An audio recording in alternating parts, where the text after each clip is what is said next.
ভয়াবহ গরমে একটু শীতল জায়গা, ঠান্ডা পানি আর ছোট্ট ফ্যানই যেন স্পেনের সেভিয়া শহরের রাস্তায় বের হওয়া মানুষের ভরসা। সোমবার শহরটিতে তাপমাত্রা ৩১ ডিগ্রি সেলসিয়াস রেকর্ড করা হয়। প্রচণ্ড দাবদাহের কারণে বিপাকে পড়েছেন বাসিন্দারা। Fatal, me desploma.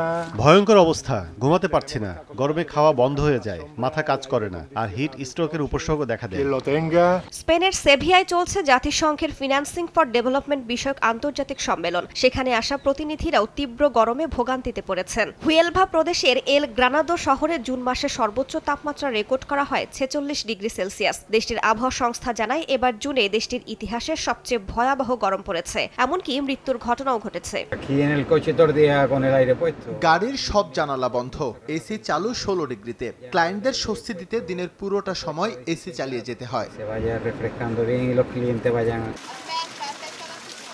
এদিকে ইতালির রোমও পড়ছে তীব্র দাবদাহে। পর্যটকরা আশ্রয় নিচ্ছেন শহরের বিখ্যাত ফোয়ারাগুলোর পাশে। কেউ কেউ পানিতে হাত পা ডুবিয়ে ঠান্ডা হওয়ার চেষ্টা করছেন। অনেক পর্যটক সকালেই দর্শনীয় স্থানগুলো ঘুরে নিচ্ছেন, যাতে দুপুরে তীব্র আগুনে পুড়তে না হয়। এমন গরম আমি কখনো অনুভব করিনি, কিন্তু এটা তো রোম, তাই সবকিছুর মাঝেও উপভোগের চেষ্টা করছি। ইতালির ফ্লোরেন্স, বলোনিয়া, পেরুজিয়ার মতো শহরে তাপমাত্রা ঠেকেছে 41, 38 ও 37 ডিগ্রি সেলসিয়াসে।